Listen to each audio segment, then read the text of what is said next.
Hello everyone, welcome. You are tuned into the 2016 League of Legends World Championship new viewer stream. I am your host, David Freak Turley, accompanied by two excellent analysts. It's Isaac Azale Cummings-Bentley and Aiden Zyrene Boone. Gentlemen, how you doing?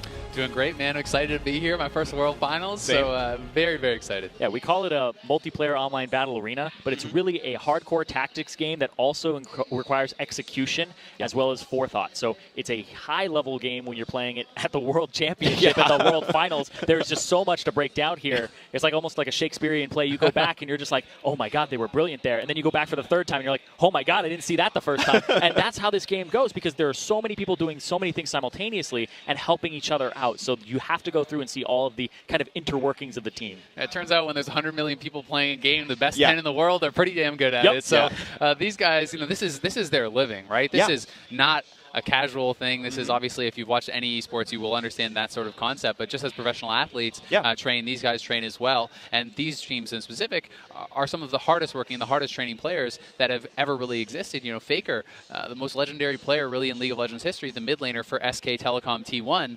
He's renowned for not only their scrimmages and their individual team practice as a unit, but he plays solo. He plays by himself. Additionally to that, hours and hours and hours every day. It's incredible the amount of dedication that these guys have, and that's why he's the best, right? This guy doesn't get tired of it. He's such a vicious competitor, always wants to be better than his opponents, and always wants to know that he has no regrets going into one of these competitions. That's why there's the nickname for him, God or Unkillable Demon King in Korea, because he is just somebody who puts so much work into the game, so much dedication, and like football or American football, there are physical limitations to how much you can practice.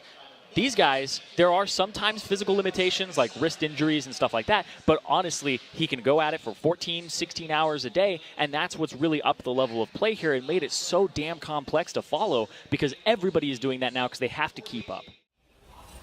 I do want to bring something up. We have gotten some questions from Ask the Casters. So Django Roundstone asks, if 80 carries do the most damage, why don't they all just play those characters?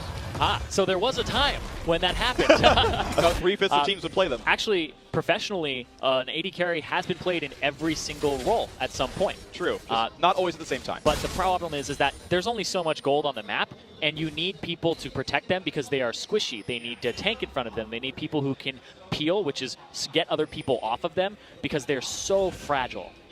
It's also very important to remember that most of the 80 carries don't have nearly as much crowd control as the rest of these kind of classes on the team. And if you have a team of 5 marksmen, the other team can bring these big tanks that take a long time to kill and bring this crowd control, and they'll just run straight at you. While you're running away, the opponent's carries, their marksmen, will be free to attack you and kill you off. And another thing as well is damage diversification. Marksmen all deal physical damage. If your opponent's tanks can build pure armor, they'll be almost impossible to kill. So if you have magic damage and physical damage, you have to bring both, and it's much harder to itemize.